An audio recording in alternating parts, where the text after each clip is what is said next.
My name is Enoch, and this one is for Jamaica. I want to ask about one more tune from the album. The image is the message.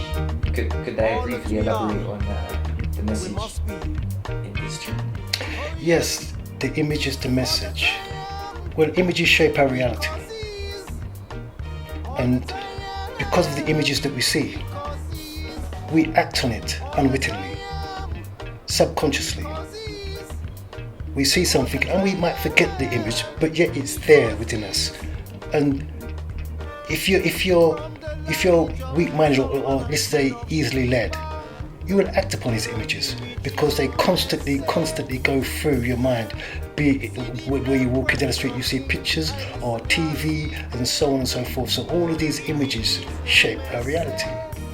But if you know truly the balance of yourself, I think to yourself, look, I'm seeing these images are not good for me. And it's encouraged me to do something that I know is not right. Even if you take an hour or two to collect your thoughts during the day, that can help you to focus on what you should be doing or what you should accept in as images. Or when you see an image, what you should do for yourself and say, well, look, I'm not going to accept this image. I'll see it, but I'm not going to take it into my thoughts and thinking.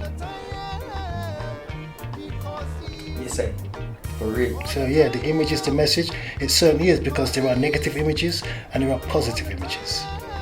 So what we do is embrace the positive images and let go of the negative images. You know, again,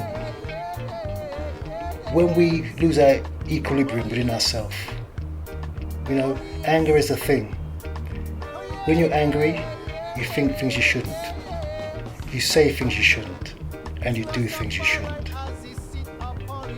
So images can also affect your equilibrium, without a doubt.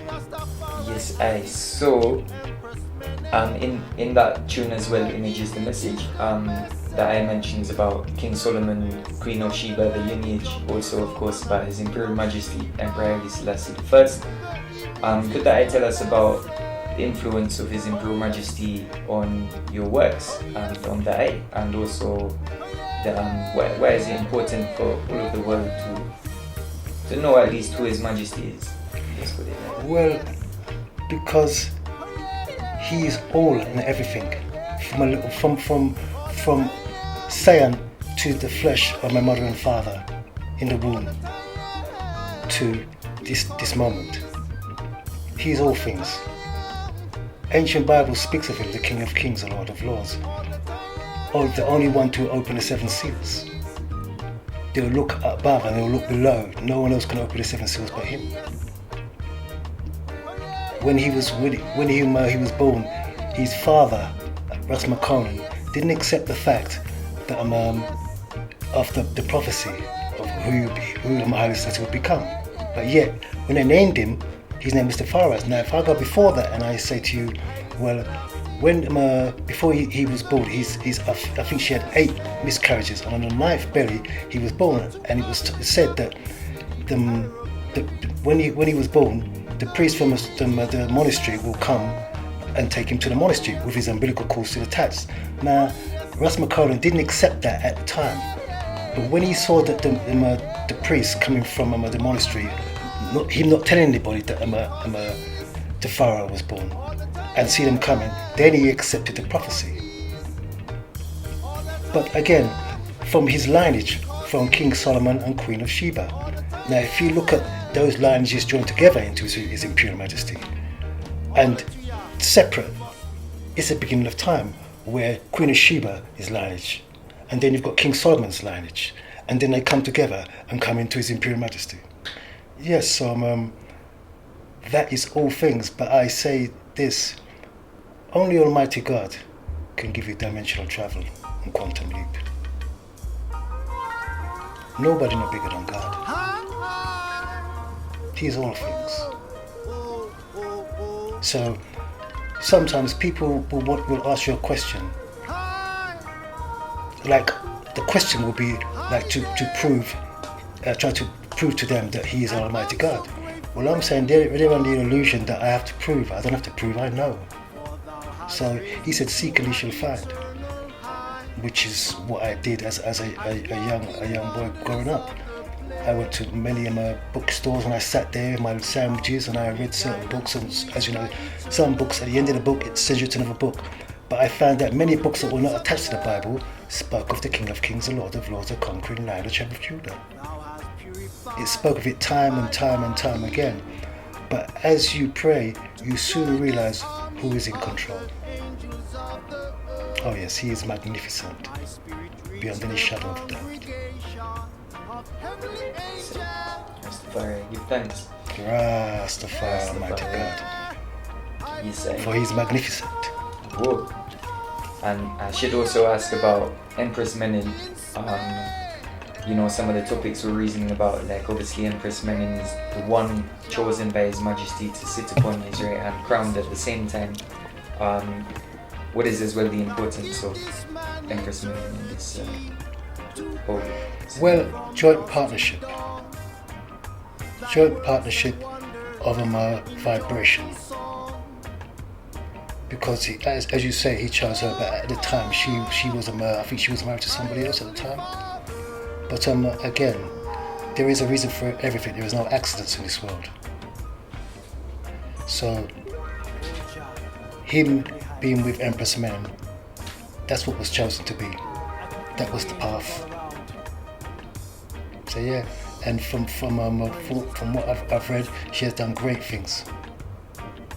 So yes, give thanks. Haile Selassie was truly blessed, because they say, if you find a good wife, you truly find treasure, and he obviously found treasure. Okay, I have one more question regarding His Majesty and Rastafari, but we may have already answered it in the previous questions. But how did I come to the revelation of Rastafari? Was this like after that I had started making music? Was this in early life? Like, can you tell us a bit about that journey to now reaching Ethiopia? Oh, I remember being a young boy in the market in Cannon Town, and I remember my mum was at a store buying some yam and dashing and so forth, and I was standing there holding her arm, and there was a Rasta man standing there opposite in the walkway in the market, just doing something. And I stared at him for the duration of time that my mother was buying the hard food. And I knew I was going to be like him.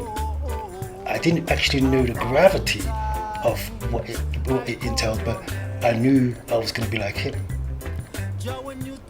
I remember growing up and my father said to me, he said to me, he don't want no Rasta man in the house and he don't want no ganja smoker in the house. And both of which I did. But he loved me all the same, because he said where I was so humble and loving, he didn't mind the fact that I put locks on my head and I started smoking. But searching and searching, you soon find certain dimensional things happening to you. And the fact that you're praising His Imperial Majesty. As I said, we spoke about a moment ago, only God can give you dimensional travel. So I leave it with that thought, that only He can give dimensional travel.